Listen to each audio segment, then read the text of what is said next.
possess men, women, and children, and drive them to acts of unbelievable horror. No one is safe from them. No power on earth can stop them.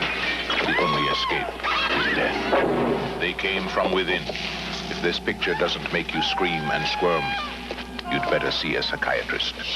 Quick. Rated R. Bam! Shivers, 1977, David Cronenberg's,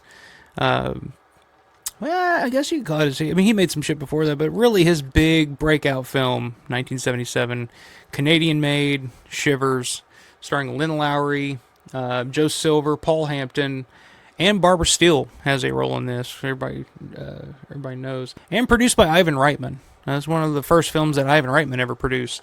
So Shivers, I don't know if those of you who have not seen Shivers, I'll just read the description here on the back of this box.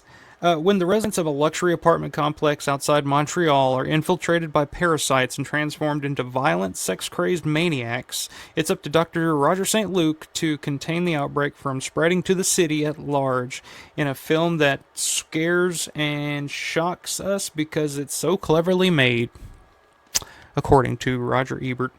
So yeah, it's basically Night of the Living Dead, as Cronenberg has called it since, Night of the Living Dead with a libido. It's about, instead of turning, getting the bug and turning into flesh-eating zombies or flesh-eating ghouls, you get the bug and you turn into a sex-crazed maniac and you become a horny zombie, basically, is basically what it is.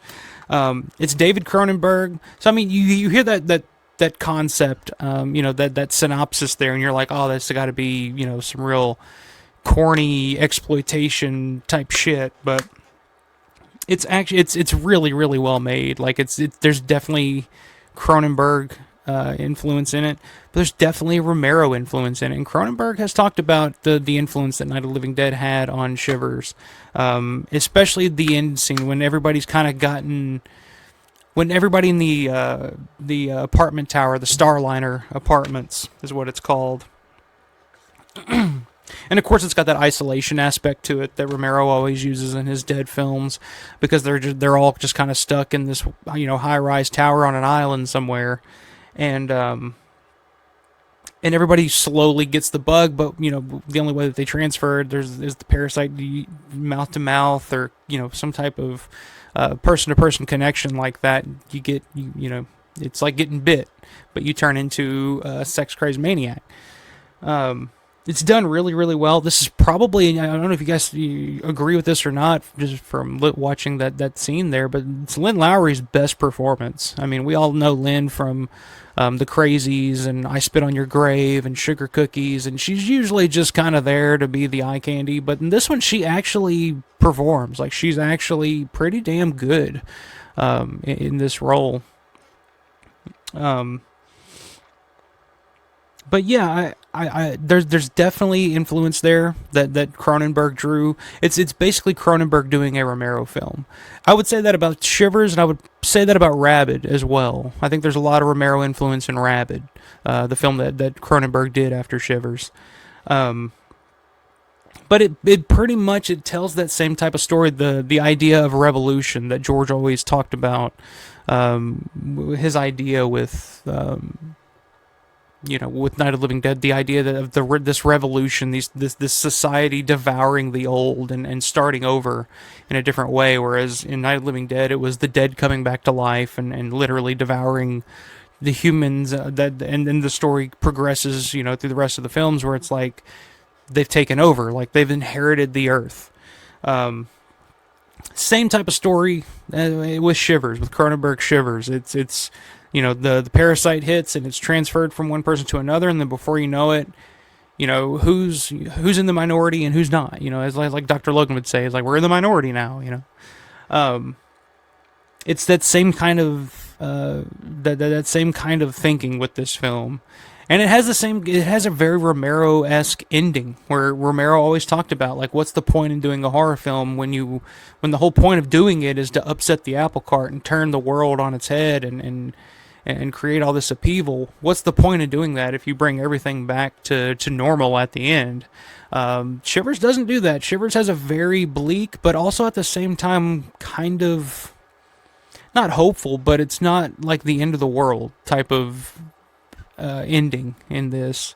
And I think that's the thing that kind of separates this film from like what other directors would have done with a concept like this and just turned it into pretty much, like a soft core exploitation type of film.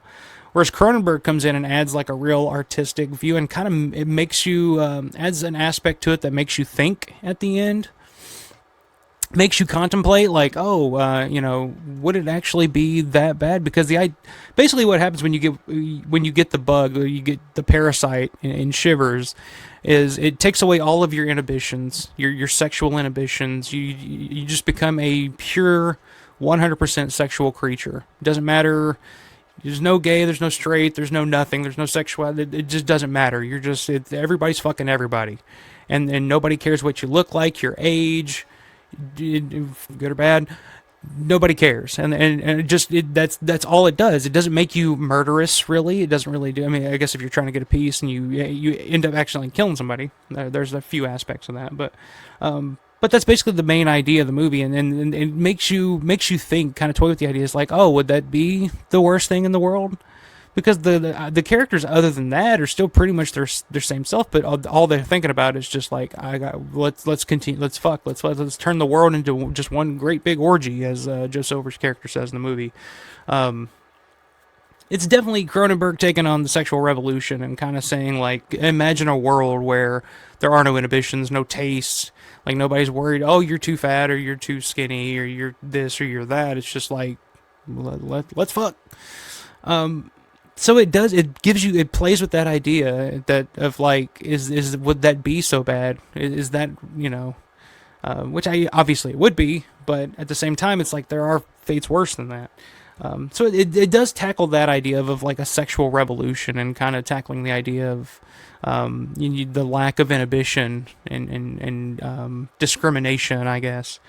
But to me, that's a very Romero-esque ending. It's like Night of the Living Dead. It's like, it doesn't go back to normal. The world they don't find the cure and wipe out all the zombies and back to work. That doesn't happen in a Romero film. That doesn't happen in Shivers either. But I've always been a big fan of Shivers. There's performances in this, like some like physical performances. There's some good gore in it. There's some really gross shit in it. There's Lynn Lowry topless and nude. There's what's not to like. But it definitely feels very much like a Romero film. I've heard I can't remember who said that before, but I've heard some people say that before about Shivers, that it feels like Cronenberg's Romero film. So if you haven't seen Shivers, give it a watch, check it out. I wouldn't recommend watching it with your grandparents or anything, but if you're by yourself or whatever, give it a watch, check it out. It's very Romero-esque. I want to say that. As Cronenberg said, Night of the Living Dead with a libido. I think that's the perfect way to say it.